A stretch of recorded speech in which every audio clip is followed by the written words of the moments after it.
Welcome back. We're going to talk again, moving on from some of those boundaries. All of those boundaries come back to you or to me, and they come back to self-worth. What is self-worth? How would you define that? But I would say self-worth is how you value yourself, how you think about yourself, and how you treat yourself as a person. Let's kind of focus in on how you view yourself, then how you value yourself, and then how you treat yourself. Okay. And think about yourself is kind of, when I think of me, what comes to mind? Versus how do I value myself? When I think about myself, is that good? Is it somewhere in the middle? Do I not? Value is kind of separate from what I see. So what I think about myself is, how do I see myself? Mm-hmm. What I value is that attachment that I put on it, and then down to treat yourself. Mm-hmm. And so when I think about myself, what's a good way for a student or a high school kid to maybe try to step back and see themselves as accurately as possible? So it's somewhat about the roles that you play. So for example, like I see myself as a daughter, a sister, a social worker, a friend. Those are some of the roles that I play. So those are some of the ways that I see and kind of define myself. So a high school student may see themselves as a son or daughter, an athlete, a scholar, a friend, an artist. Things that they are engaged in can help kind of define who they are and how they see themselves. So really at this point, a lot of what you do is going to help define who you are at this point in your life. And to be very clear, as a teenager, who you are is going to be in change. It's going to be in flux. And so it's okay if some element falls off and another element picks up. That's okay when you think about yourself, because roles do change. And they're going to change, spoiler alert, the rest of your life. And so thinking about some of those roles, that's a good way for a student to identify themselves. What would be some things, some areas that you would maybe want a high school kid to think, who am I as a... So like I said, there's a lot of things. People identify themselves, by their gender, by their sexual orientation, by the activities that they're engaged in, by things that they enjoy, groups that they're in. So there's a lot of different ways that people form that identity of themselves, and how they view themselves and project that out to other people. And that is one other thing, projecting it out to other people. If you're not sure how to view yourself, you need to be very careful to not put too much stock in how other people view you. But let's go back to that friend pond that we had a little bit ago. It's not this group that has an accurate view of you. Right. It's going to be those close associates, family members, trusted confidants. Those are the folks that can help you determine, who are you? Absolutely. And then that brings us to, how do we value ourselves? Because I'm going to be honest, as an athlete, I'm not very good. As an artist, I'm not very good. But there are other things that I am good at.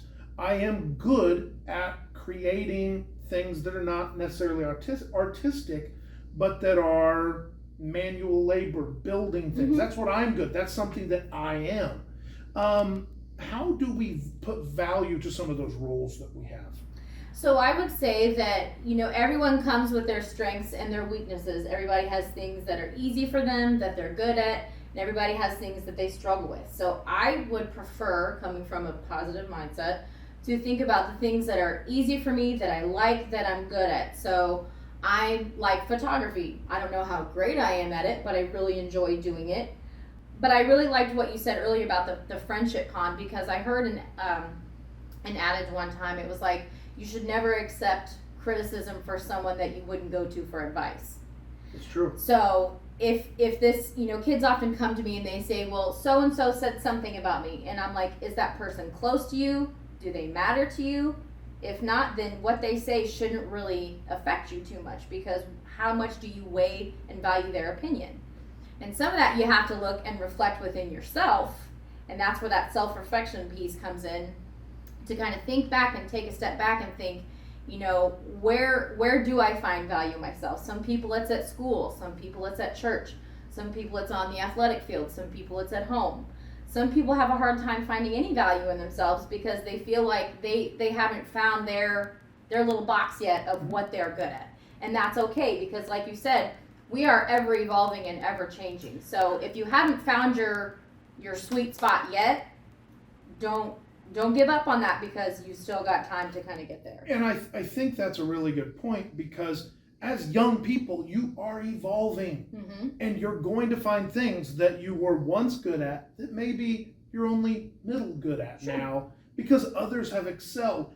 That's not bad on them, and it's not bad on you. Right. That value judgment is, a lot of that value judgment is how we respond to the input of others. You mentioned don't take criticism from someone you would not take advice from. I think that's great, Mm-hmm. because those people that you would take advice from, those are the opinions that may matter to you. In that small circle. That's exactly it. Now, the other thing you mentioned was, if I approach myself, you said, I'd like to approach myself positively. Mm-hmm. That brings us to, how do I treat myself? Because I can be a number of things, but I can also determine, well, I'm not very good at this one, Mm-hmm. or I'm not very good at this one, or maybe I'm okay at this one. Before long, we can make negative value judgments about ourselves, and that's kind of something that you really actually need to work at.